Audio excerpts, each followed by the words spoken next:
Welcome back student. Our next topic is transportation. So like nutrition and respiration, transportation is also a life process. Transportation भी एक life process है and it is also an essential life process. Essential life process जो हमने पहले discuss किया था जिसके बिना कि life possible नहीं है.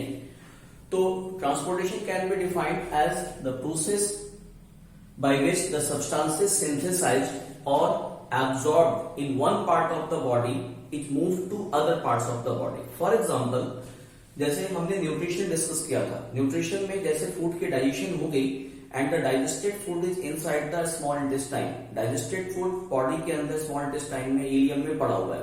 अब इस डाइजेस्टेड फूड अगर इलियम में ही पड़ा रहे तो फिर उसकी कोई सिग्निफिकेंस नहीं है, दैट इज यूजलेस. तो this digested food must be transported to each and every cells of the body, and that is done by the process that is called transportation. तो इस तरह से वैसे ही काफी सारी चीजें जैसे हमारी बॉडी के डिफरेंट ऑर्गन्स से अपनी अपनी फंक्शन को परफॉर्म कर रहे हैं and there are certain metabolic waste which are generated. अब ये मेटाबॉलिक वेस्ट क्या है, ब्लड के अंदर आ गए. अगेन इस मेटाबॉलिक वेस्ट को ट्रांसपोर्ट करके किडनी में ले जाना है ताकि किडनी इसमें ब्लड में से इन मेटाबॉलिक वेस्ट को बाहर निकाल करके बॉडी से रिमूव कर सके. तो इस तरह से ट्रांसपोर्टेशन की रिक्वायरमेंट काफी ज्यादा है, इसके बिना भी लाइफ पॉसिबल नहीं है. तो transportation can be defined as a life process. It is a life process in which the substances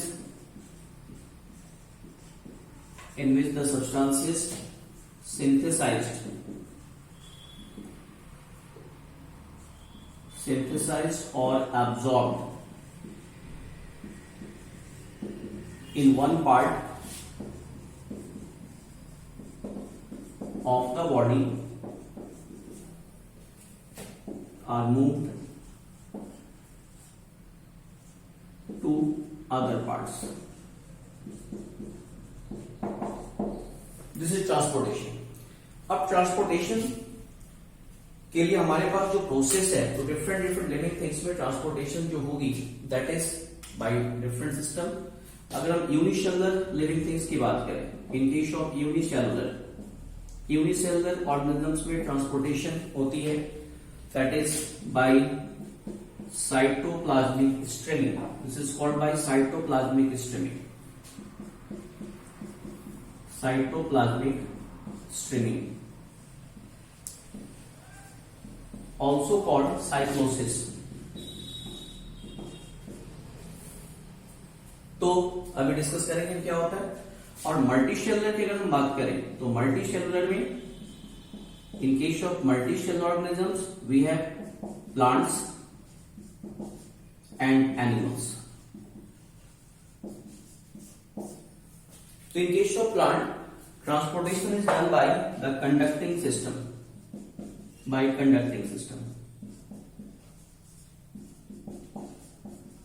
और कंडक्टिंग सिस्टम में दो तरह के हमारे पास टिश्यूज होते हैं, जाइलम और फ्लोएम, जिसके थ्रू ट्रांसपोर्टेशन की प्रोसेस को परफॉर्म किया जाता है. And in case of animal, the higher animals like all the vertebrates have a well developed circulatory system. By circulatory system consists of heart, blood vessels, blood. उसके through body के अंदर चीजों को transport किया जाता है. तो पहले एक बार थोड़ा साइटोप्लाज्मिक स्ट्रीमिंग देखते हैं. साइटोप्लाज्मिक स्ट्रीमिंग क्या होती है, लुक हियर.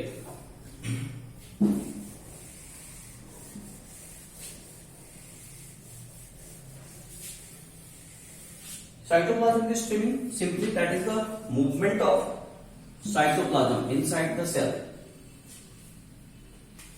For example, जैसे हम एक यूनिसेलुलर ऑर्गेनिजम्स लेते हैं, this is paramecium. In case of paramecium what happen, अब पैरामीशियम में क्या होगा, दिस इज फूड वैक्यूल. ये फूड वैक्यूल है. फूड वैक्यूल यहाँ पे फूड वैक्यूल, इसके अंदर फूड है. ये फूड वैक्यूल पूरे साइटोप्लाज्म में इस ढंग से मूव करता है. पूरे साइटोप्लाज्म में इसकी मूवमेंट होगी and this process is called cytoplasmic streaming. और और फाइनली जो अनडाइजेस्टेड फूड को क्या करते हैं, बॉडी से बाहर निकाल देते हैं, यहाँ पे इसके साथ ही फ्यूज हो जाएगा, undigested food is remove from the body. तो जो दिस इज फूड वैक्यूल, और फूड वैक्यूल जैसे जैसे आगे चलेगा इसकी साइज छोटी होती जाएगी। तो इस तरह से जो डाइजेस्टेड फूड है उसको सेल के अंदर डिस्ट्रीब्यूट कर दिया जाता है, साइटोप्लाज्म के अंदर डिस्ट्रीब्यूट हो गया। This is called cytoplasmic streaming, cytoplasmic streaming और साइक्लोसिस। तो this process is called cyclosis, cyclosis और साइटोप्लाज्मिक स्ट्रीमिंग। तो in this way transportation is done inside the unicellular organisms. But in case of multicellular organisms, plants or animals, they have well developed circulatory system, vascular system भी हम जिसको बोलते हैं। तो पहले हम प्लांट का डिस्कस करेंगे and then after animals. Now transportation in plants. Next topic is transportation in plant. Transportation in plants. अब आप देखिए transportation in plants is done by the conducting system, और they have two type of tissues, xylem and phloem. Xylem is responsible for the movement of water की movement, water जो root hairs के through absorb की जाती है, root hair से water को absorption हुई, और अब इस वाटर को कहां पे ले जाना है, लीव्स तक ले जाना है, बिकॉज इसके रिक्वायरमेंट लीव्स तक है। इसके रिक्वायरमेंट लीव्स में, क्योंकि लीव्स के अंदर फोटोसिंथेसिस होती है, और फोटोसिंथेसिस की प्रोसेस से फूड की मैन्युफैक्चरिंग की जाती है। तो जो कुछ भी वाटर एब्जॉर्ब किया गया उसको ऊपर ले जाना लीव्स तक, and this is done by xylem vessels, xylem tracheids, xylem के अंदर डिफरेंट तरह के एलिमेंट्स होते हैं, तो उसके थ्रू होता है। Now after the food is prepared inside the plant, green leaf से एक बार जब फूड की प्रिपरेशन कर लेते हैं, now this food is required by each and every cell of the body. तो अब उस मैन्युफैक्चर्ड फूड को पूरी प्लांट बॉडी के अंदर आपको ट्रांसपोर्ट करना है, and this is done bye phloem. तो फ्लोएम के थ्रू डाइजेस्ट जो प्रोडक्ट ऑफ फोटोसिंथेसिस है, प्रोडक्ट ऑफ फोटोसिंथेसिस को पूरी बॉडी में ट्रांसपोर्ट किया जाता है, और जाइलम के थ्रू वाटर को ट्रांसपोर्ट किया जाता है। Water is absorb by the root hairs inside the soil, और अब उसको ऊपर ले जाना है, तो this is done by xylem. Confusion नहीं होनी चाहिए, आप इसको ऐसे याद रखिए, जाइलम, ज से जड़ एंड ज से जाइलम, हिंदी में रूट को हम जड़ बोलते हैं। तो जड़ मीन्स क्या है कि वाटर को कहां से एब्जॉर्ब किया जाएगा, रूट ही वाटर को एब्जॉर्ब करेंगे, और वाटर को एब्जॉर्ब करके ऊपर से ले जाना, ऊपर तक ले जाना। मतलब जाइलम रूट से स्टार्ट होता है, और रूट से स्टार्ट होकर के ऊपर तक जाता है। तो इसकी जो मूवमेंट होगी दैट इज यूनि डायरेक्शनल, केवल एक ही डायरेक्शन में होगी, कहां से, रूट से लेकर के ऊपर तक। लेकिन यहां जो मूवमेंट होगी, यहां जैसे लीव्स के अंदर फूड की प्रिपरेशन होगी, now this food is transported to each and every part of the cell, downward, upward, sideways, हर तरह की मूवमेंट यहाँ पे फ्लोइंग में पॉसिबल है। तो पहले हम देखते हैं जाइलम के थ्रू किस तरह से वाटर को ट्रांसपोर्ट किया जाता है।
the section of root.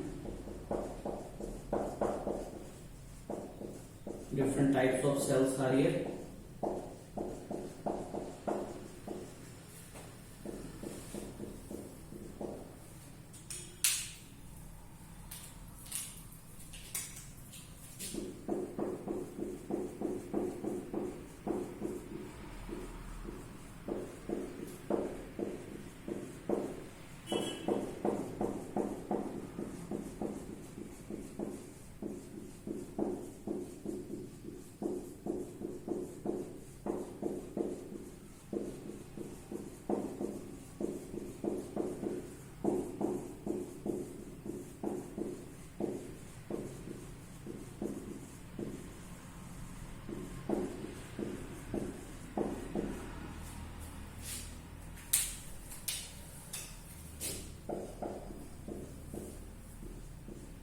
चलिए इसकी नेमिंग करते हैं.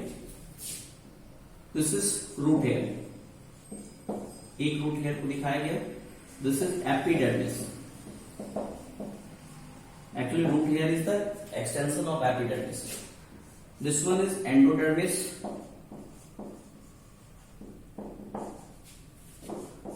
These cells are called cortex.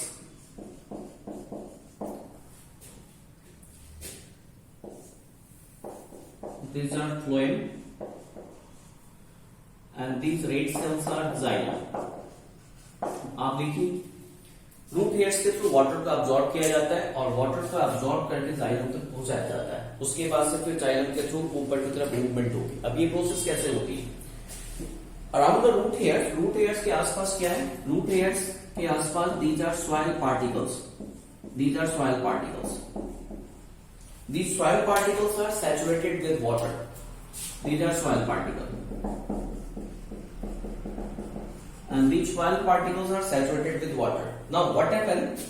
जो root hair है, they actively take up ions from their surrounding. Root hair आसपास की surrounding से ions की movement इनके अंदर होती रहती है. Actively they take up ions inside the root hair, inside these cells from their surrounding.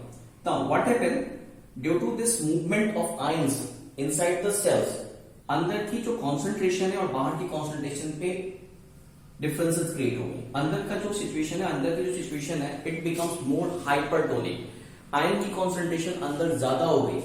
मतलब अंदर क्या है? water की concentration कम है and outside water की concentration आपको ज्यादा होगी. तो अब इस concentration difference को रिमूव करने के लिए, कम करने के लिए water moves inside the root hair. Water की जो मूवमेंट होगी वो फिर रूट हेयर्स के अंदर वाटर की मूवमेंट शुरू हो जाएगी. तो यहां से जो वाटर है, वाटर की मूवमेंट रूट हेयर में होगी. क्यों? मैं फिर से रिपीट कर रहा हूं. जो रूट हेयर्स एक्टिवली आयंस को इनटेक करते रहते हैं और उसकी वजह से क्या होता है कि अंदर जो है आयन की कॉन्सेंट्रेशन ज्यादा हो गई और बाहर कॉन्सेंट्रेशन कम है. तो ऑब्वियसली अंदर क्या हो गया? वाटर कम है और बाहर वाटर ज्यादा है. तो through the process of osmosis water जो होगी वो अंदर की तरफ एंटर करेगी और यही प्रोसेस आगे की तरफ कंटिन्यू होती जाती है. अब ये वाटर जैसे इसमें एंटर कर गया. अब इन सेल्स को और इन सेल्स को हम कंपेयर करें तो यहाँ पे वाटर कम है, यहाँ पे वाटर ज्यादा है. अगेन वाटर अंदर की सेल्स में एंटर करेगा. अगेन अब इन दो सेल्स को कंपेयर करो तो यहाँ पे वाटर कम है, यहाँ पे ज्यादा है. तो कम से ज्यादा की तरफ मूवमेंट होती जाएगी and finally water enter inside the xylem. Xylem के अंदर वाटर एंटर कर जाता है. This is called root pressure. अब तो रूट प्रेशर के थ्रू वाटर अंदर एंटर करके जाइलम तक. But root pressure alone is not sufficient to move the water to upper area. ऊपर की तरफ वाटर को मूव करने के लिए केवल रूट प्रेशर सफिशिएंट नहीं है, उसके लिए ज्यादा फोर्स की रिक्वायरमेंट पड़ती है. अब जैसे मान लो अगर आपको बिल्डिंग के 3rd या 4th फ्लोर पे पानी को पहुंचाना है, देन इन दैट केस आप क्या अप्लाई करते हैं? मोटर अप्लाई करते हैं, पंप अप्लाई करते हैं. बट यहाँ पे प्लांट के पास ऐसी कोई चीज अवेलेबल नहीं है. छोटी हाइट तक तो इस प्रोसेस से पानी जाना पॉसिबल है, लेकिन जहां पे प्लांट की हाइट काफी ज्यादा है, ऊपर की तरफ वाटर की मूवमेंट केवल रूट प्रेशर से पॉसिबल नहीं है. तो इसके लिए हमारे पास एक थ्योरी है that is called suction force theory, suction theory, जो कि सर जेसी बोस ने इसको दिया था, जगदीश चंद्र बोस ने. आप उसके पहले आप एक इमेजिन कीजिए, एक एग्जांपल हम देखते हैं. हमारे पास एक कोल्ड ड्रिंक की बॉटल है, हमारे पास एक कोल्ड ड्रिंक की बॉटल है और इसके अंदर लिक्विड है, जो कोल्ड ड्रिंक इसके अंदर है। चलिए, हम काफी सोफिस्टिकेटेड प्राणी है, इसके अंदर एक हमने स्ट्रॉ डाल ली और इस स्ट्रॉ से हम इसको पीने की कोशिश करते हैं। क्या होता है, हम जैसे ही सक करते हैं, जैसे ही हम इसको अंदर की तरफ खींचते हैं, अंदर की एयर जो थी वो फिर हमारे माउथ में चली गई और फिर यहां पे क्या हो गया, एक वैक्यूम क्रिएट हो गया। और इस वैक्यूम को फिलअप करने के लिए जो लिक्विड जो है वो लिक्विड नीचे से ऊपर की तरफ आती है। ऊपर जैसे ही लिक्विड आया हम इसे इमीडिएट कंज्यूम कर जाते हैं। अगेन लिक्विड क्या हो गया, लिक्विड खत्म हो गया, हमारी बॉडी के अंदर चला गया। नाउ अगेन यहां पे एक वैक्यूम क्रिएट हुआ और फिर अब इस वैक्यूम को फिलअप करने के लिए नीचे से लिक्विड फिर से ऊपर आएगा। तो दिस इज, यहां पे क्या हो रहा है, एक सक्शन फोर्स की वजह से यहां पे वैक्यूम क्रिएट हो रहा है और इस वैक्यूम की वजह से पानी धीरे धीरे ऊपर की तरफ मूव कर रहा है।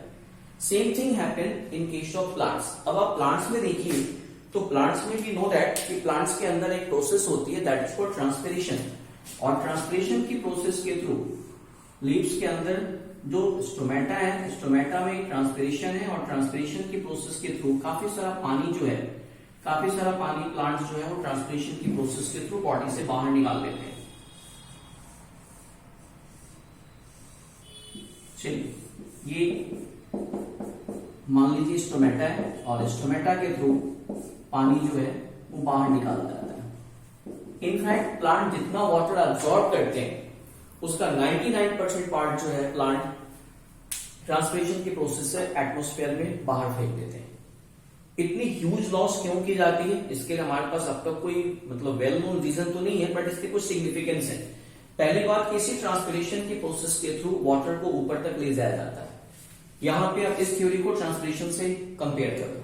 मैंने क्या बोला कि जैसे ही लिक्विड ऊपर आ रहा है, ऊपर एक वैक्यूम क्रिएट हो रहा है और उस वैक्यूम की वजह से लिक्विड ऊपर आ रहा है, ऊपर जैसे ही लिक्विड आ रहा है हम उसे कंज्यूम कर जा रहे हैं। Same thing happen in case of transpiration. ऊपर डिप्स में जो पानी है तो वो ट्रांसपिरेशन की प्रोसेस के थ्रू बाहर निकल गया। Now a vacuum is created और उस वैक्यूम को फिलअप करने के लिए नीचे से पानी ऊपर आया, ऊपर पानी जैसे ही आया फिर से उसको एटमॉस्फेयर में फेंक दिया गया। अगेन एक वैक्यूम क्रिएट हुआ और उस वैक्यूम को फिलअप करने के लिए पानी धीरे से फिर से ऊपर आया। कुछ केसेज में अब ये अलग अलग प्लांट्स में अलग अलग मतलब रेट है, 10 से लेकर के 10 सेंटीमीटर से लेकर के 100 सेंटीमीटर पर मिनट की रेट से पानी जो है धीरे धीरे ऊपर तक मतलब जाता रहता है। वो डिपेंड करता है प्लांट की हाइट कितनी, एटमॉस्फेरिक कंडीशंस क्या है, बिकॉज ऑब्वियसली ट्रांसपिरेशन के लिए हीट एनर्जी की रिक्वायरमेंट है। जितनी ज्यादा गर्मी होगी ट्रांसपिरेशन रेट उतनी फास्ट होगी।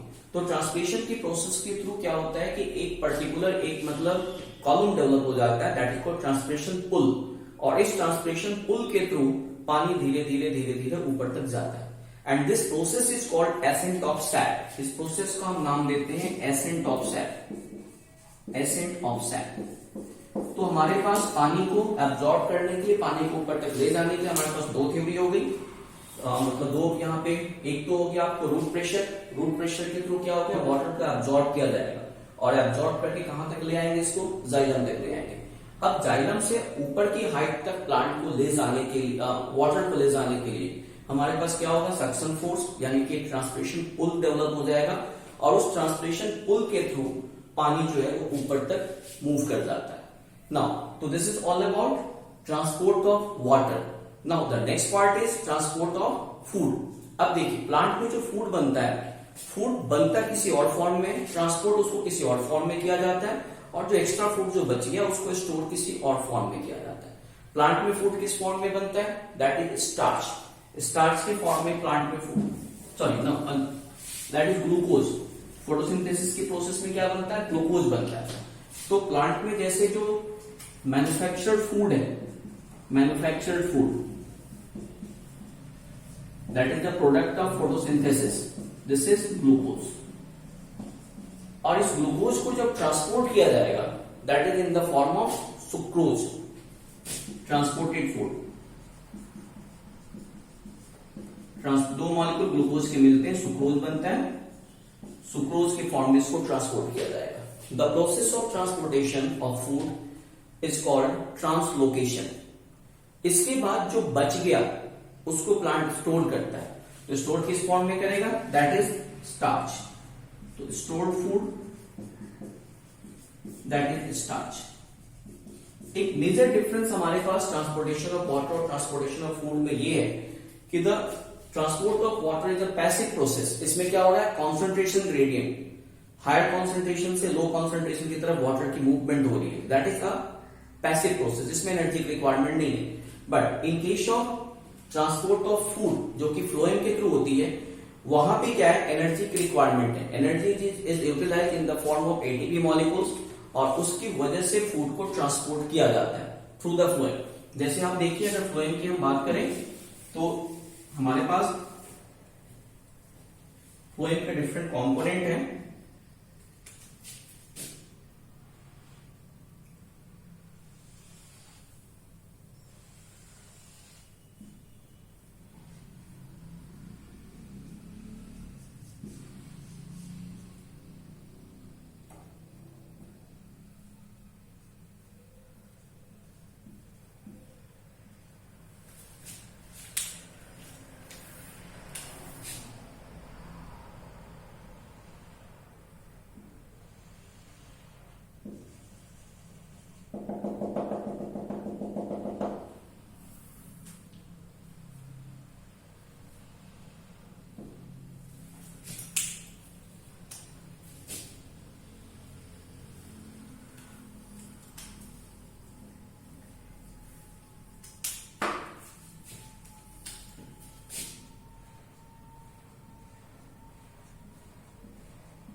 This is phloem.